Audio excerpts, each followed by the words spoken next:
Gun Dogs Online presents Tips from the Field, brought to you by Eukanuba, what healthy dogs are made of. Sport Dog brand, gear the way you design it.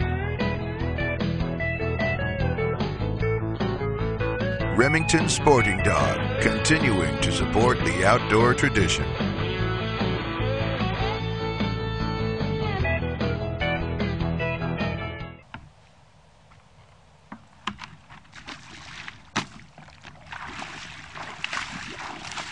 Hi, I'm Dave Hockley with Gun Dogs Online. Today I'm going to talk to you about setting floaters while hunting Canada geese.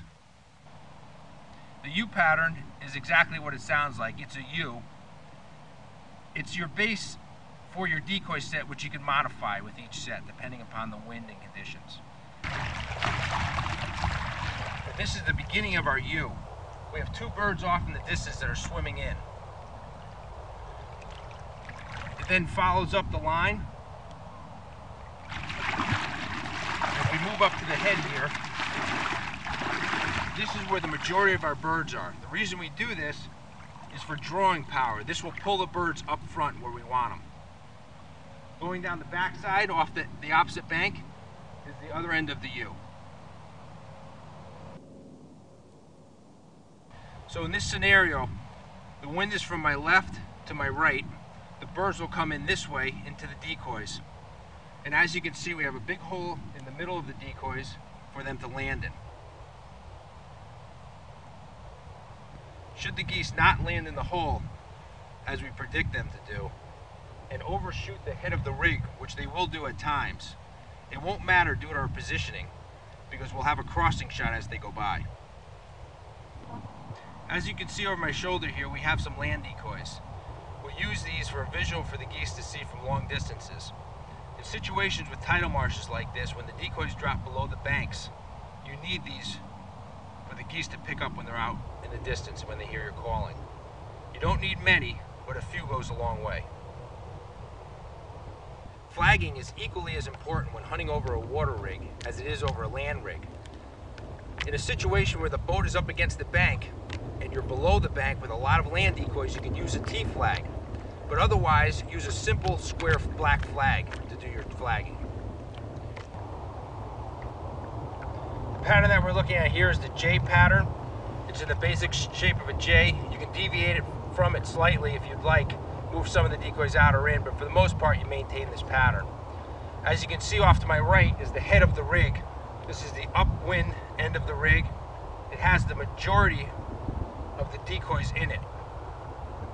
The reason we do this is so that when the birds pick up the tail of the J, they follow it up and they always head for the majority of the birds. We hope for them to land in the hole in the hook of the J, but if they overshoot the head of the rig, they're still passing by the gunner, so it works out fine. Again, we have some decoys on top of the bank for visibility and for realism.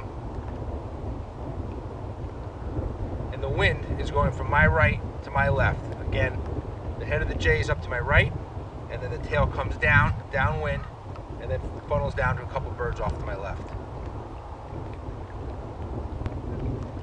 The one thing I haven't mentioned is the decoys themselves. When choosing a decoy, you want one with a realism. These decoys have flocked heads, very realistic feather detail. They also have full keels, and they're weighted so they won't flip over in the wind, and when you're setting them out, if you set them upside down, they'll roll themselves back over. It also makes it handy for wrapping birds. It makes for a quicker setup, both picking up and then resetting.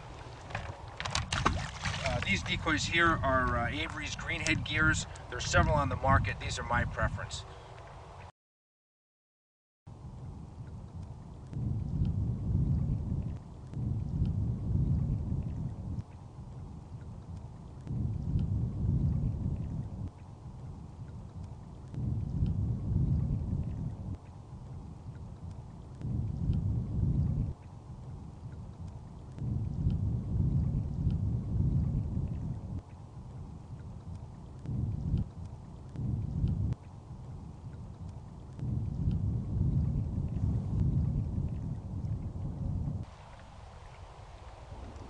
So we talked about two patterns today, the U and the J.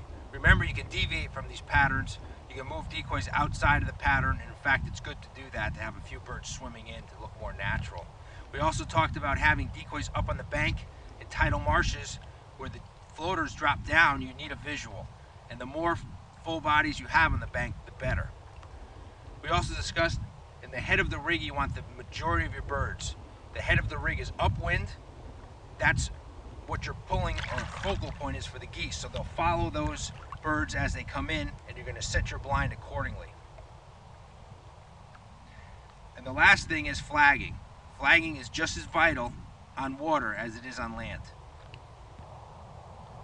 Again, I'm Dave Hockman with Gun Dogs Online, and we hope these tips are useful to you.